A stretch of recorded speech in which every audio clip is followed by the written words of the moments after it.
We're seeing some great limited time offers, some programs are getting devalued, and Hyatt announced their annual shuffle. This and more in today's roundup. Big favor before we dive into everything is to give this a thumbs up to help with the algorithm. If you know someone that might benefit, then share this with them. Starting off, it's the last chance for the Chase Freedom Unlimited. No annual fee, easy intro bonus, especially for team cashback. You're going to get 215 cashback after 500 spent on purchases in the first 3 months from account opening. Offer ends April 30th, 2026 at 9 a.m. Eastern Time. If you're on team travel, this can be points. If you have cards like the Chase Sapphire Reserve or another one listed on the screen, you can transfer to airline and hotel partners. Not a bad top off, especially if you have a redemption in mind. Next up is the Aeroplan credit card. The limited time offer is 75,000 bonus points after 4,000 spent on purchases in the first 3 months from account opening. There is a lot going on with Aeroplan with award travel that we'll get into, but this is a solid offer. There is a $95 annual fee, but it can be useful as a cash out tool for pay yourself back. The main reason being that for travel purchases, you get 1.25 cents per point. 75,000 bonus points times 1.25 cents per point would be $9.37.50 in travel value. Even better is that a lot of programs transfer to Aeroplan. This gives you an easy way to get elevated value from other bank programs without having to deal with award travel. Next, we have the World of Hyatt Business Credit Card. You're getting 80,000 bonus points after spending $10,000 in purchases in the first 3 months from account opening. Offer ends April 30th, 2026 at 9 a.m. Eastern Time. I'll probably do a deep dive of the card on the business channel, but the main draw for us is the intro bonus. Moving on, we have the IHG1 Rewards Premier Business Credit Card. Here you can earn up to 200,000 bonus points, and there's 2 tranches or levels. For tranche number 1, you're earning 140k after 4,000 spent on purchases in the first 3 months from account opening. Tranche number 2 is an additional 60k after a total of 9,000 spent in the first 6 months from account opening. I think tranche 1 works, but tranche 2 is a bit iffy. The main reason being how the numbers look if you break down the levels. Over that second tranche, you're effectively getting 60,000 bonus points for 5,000 additional spend. Your mileage may vary, but I have a tough time arguing tranche 2. Offer ends April 30th, 2026 at 9 a.m. Eastern. Last up is the Capital One Venture Business. This card is replacing the Spark Miles card and has a limited time welcome bonus. It's up to 150k miles and there's 2 tranches. Tranche number 1 is 75k miles after 7,500 spend in the first 3 months. Tranche 2 is an additional 75k miles after a total of 30k spend in the first 6 months. Again, same idea here, tranche 1 makes sense, tranche 2 is a bit tougher, but Capital One miles do have more upside. On a side note, if you want to learn about cards and you want to support the channel, we have links on the website, AskSebby.com, and also down below in the description box. Make sure the links are competitive, that they make sense for you, but otherwise it's a huge way to support the channel, so thank you in advance. A bit different, but Chase and Whoop have an offer ending soon.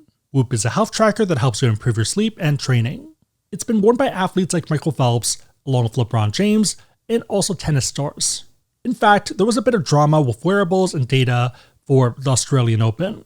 I've also been wearing it for a while now, since 2022 on this account, but technically since 2021. The main draw being tracking my workouts, but also recovery and sleep. Also, a bit of accountability. They have a Whoop age, and you can see that I'm 0.6 years older. The main thing dragging the numbers down, or technically up, is the bad sleeping habits, which is adding 3 years. Working out is minusing 2.5. With the Chase Sapphire Reserve, you can get a statement credit of $359 when you purchase a Whoop Life membership annual plan. The deadline is May 12, 2026, and you do need to activate the offer before ordering. With the Chase Sapphire Preferred card, it's a $100 statement credit for any Whoop membership. Same deadline and activation requirement. This is something I've loved and have personally used before the statement credit existed. Give it a try and see if you like it, and if not, you can cancel before it renews. If you want to check it out and support the channel, go to AskSebby.com/Whoop. Using the link pretty much helps me try more band colors. Oh, also if you are on Whoop, feel free to join the AskSebby community. The code should be on the screen. I'm near the bottom for sleep, so 32 out of 35 people, but in the middle of the pack for workout at 17. Yeah, good way to keep accountable if that's your jam. Out of curiosity, if you are trying Whoop, what device are you coming from, or are you new to wearables? One thing that we do enjoy doing is eating, so we also try to work out to keep things balanced. Speaking of food, United's teaming up with Chef's Table. They're partnering with 11 world-renowned chefs from 4 continents to bring 10 new meals to United Polaris. Food is a weak spot of United, so I'm glad they're investing in this. I haven't really tried American, but in the past, United's always disappointed. Let me know if I'm alone here, but Delta Food actually seems pretty solid. Okay, back to United. Starting August 1st, the new menu will be in play. You'll see it for flights departing from the chef's home city. I'm not going to run through all 11, but it's a pretty accomplished group. For LA, Nancy Silverton, who has a 1 Michelin star Italian restaurant, is part of the program. For Houston, Justin Yu is part of it, and he's a James Beard award-winning chef, and also runs Theodore Rex. For San Francisco, it's David, who runs a 2 Michelin-starred restaurant called Lazy Bear. Having been to Lazy Bear in the past, he has a pretty high bar for food, and I'm excited to see what he does for plain food. But yeah, very excited to try it for our SFO to Singapore flight. Speaking of United in Singapore, one of the new Dreamliners for this new product ran into issues. This was flight UA2, which departed Singapore. Shortly afterwards, though, there was an electric odor from the vents, and the pilot had to return to Singapore, with the flight being cancelled. The plane was ferried back to SF, and in the interim, there's no flight scheduled, and it's grounded. We did debate moving our Singapore trip up in order to try the long-haul United Polaris Studio product, but we were worried about growing pains. With the Lazy Bear add-on in August, and also this whole situation, I'm kind of glad we didn't. It's not abnormal to have kinks, but this isn't ideal. Speaking of not ideal, Aeroplan just announced devaluation. If you're into premium long-haul travel, this is bad news. You do have until June 1st, 2026, so you do have time. One of the reasons why people like Aeroplan is that there's an award chart and things are predictable. The main issue though is that numbers have gone up for a lot of the options. For example, for North America to Asia, it's currently 87.5k in business for the 7,500 to 11,000 mile distance range. With the change, it's jumping up to 102.5k, so 15k more. We're seeing similar things for Europe, but less bad. For example, for the 4,001 to 6,000 mile range, it's currently 70,000 points for business and 100k for first. With the change, business is jumping to 75k and first to 120k. Feel free to pause, but this is a breakdown of North America to Europe, and a lot of the increases are across the board. 6,000 to 8,000 miles and 8,000 miles plus for business class is unchanged though, which is nice. The main issue is that most of the flights that you're probably looking at are going to be under those numbers, so you are affected by the devaluation. 5k more Aeroplan isn't the end of the world, but still not ideal. North America to Asia feels worse though, given the plus 15k at the 7,500 to 11,000 range. It does depend on where you're coming from and where you're flying. For example, SFO to Japan is 5,100 miles. New York to Japan is 6,700 miles. Going back to the chart, both New York and San Francisco would be in that 5k to 7,500 range, so you'd be unaffected for that business class change, and it'd still run you 75k. Same thing for something like SFO to Taipei, which is 6,400 miles. Out of curiosity, what are you booking before the change, if anything at all? On the note of Taipei, EVA just dropped a lot of award space. A lot of it is also last minute, but why you might want to set alerts. It's pretty much wide open from SFO, Seattle, LA, and also Vancouver. For example, going from LA, there's 4 seats, and it's not a bad use of 75k points. You can also route from Taipei to Japan. For example, lots of options from different cities for 87.5k. Let's say you want to go from Chicago to Taipei, you have a 10-hour layover, and then you go to Narita. 87.5k and 100 Canadian in fees. It's not ideal, of course, but might start to make sense. One big reason is Japan Airlines and ANA increasing fuel surcharges. The main reason for this is due to surging oil prices.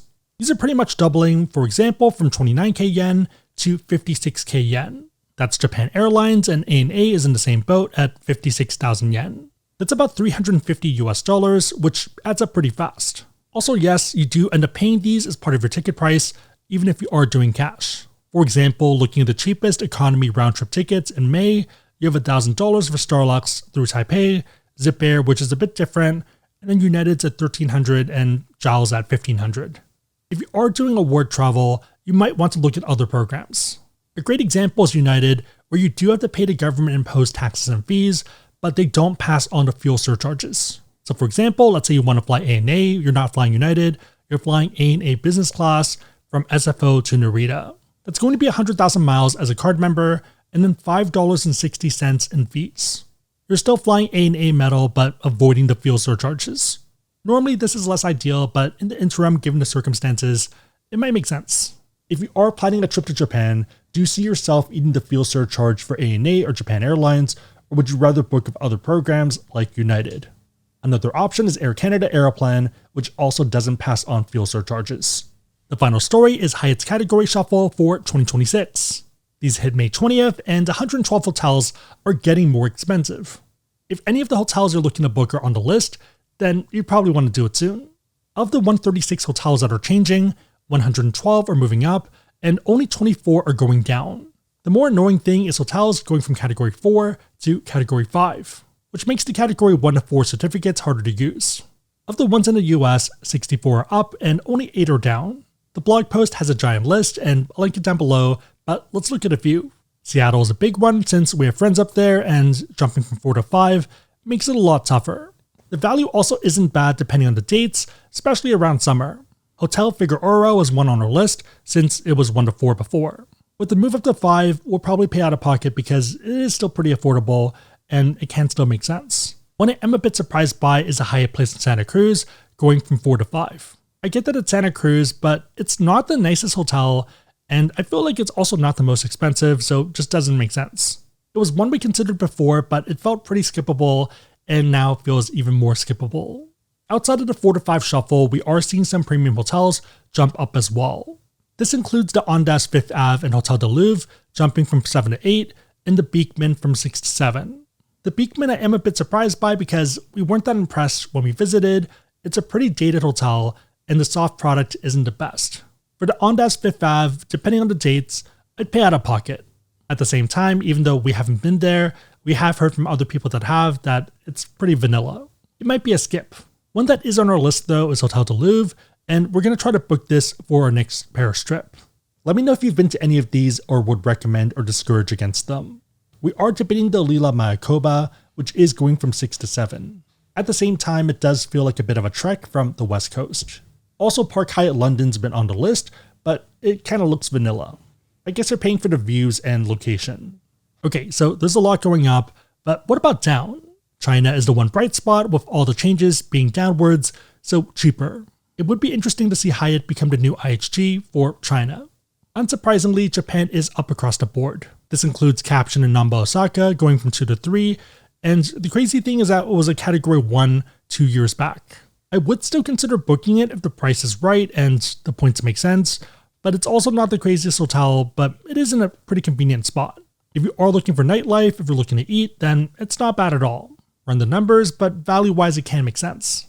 If it's cheap on the dates that you're going and the numbers don't work, then consider paying out of pocket. Hyatt House Shibuya, I'm not surprised, but it is a bit crazy if you consider that it's a Hyatt house. This is one of the more economic brands, but at the same time, it is the nicest Hyatt house we've been to, and the location is pretty awesome. The prices can get pretty absurd, and I've seen it go up to 800 or 1,000, so the math might still work for points. This is one I don't think I'd pay cash for unless it was a lot more affordable and cheaper. Probably a good points option though if everything else is crazy and expensive. Funny enough, there are 2 that we might visit this year, and that's going to be the Ondas Macau as well as the Standard in Singapore, both of which are dropping from 5 to 4, so it might be worth a test. Ondas Macau is in the price range that we'd happily pay for, but sometimes it's good to use a 1 to 4 certificate. Same thing with the Standard in Singapore. It's not bad price-wise, but it's good value for the certificate. If you do conferences, Dream Nashville and Hyatt Centric in Austin, both dropping from 5 to 4 is nice to see. Dream Nashville is surprisingly nice. It is a short walk to Broadway, but not bad at all. Overall though, the changes are still negative. That's the argument for bank points since you can be flexible. If one path is less ideal or stops working, you can change to another one. Again, if you want to learn about cards, we have links on the website, AskSebby.com, and also down below in the description box. And if you're curious, all legal affiliate disclosures can also be found below in the description box. If you made it to this point, leave a bear emoji in the comments down below, and I'll try to heart it and also respond. 3 questions. Number 1, what new cards are you adding, or what intra bonuses are you currently working on? Number 2, are you booking anything through Aeroplan before the devaluation, or you're not a fan of the program? Lastly, number 3, what are you booking with Hyatt? Let me know and everyone else know in the comments down below. Big favorite thumbs up, share this, otherwise hope you liked it. See you next time.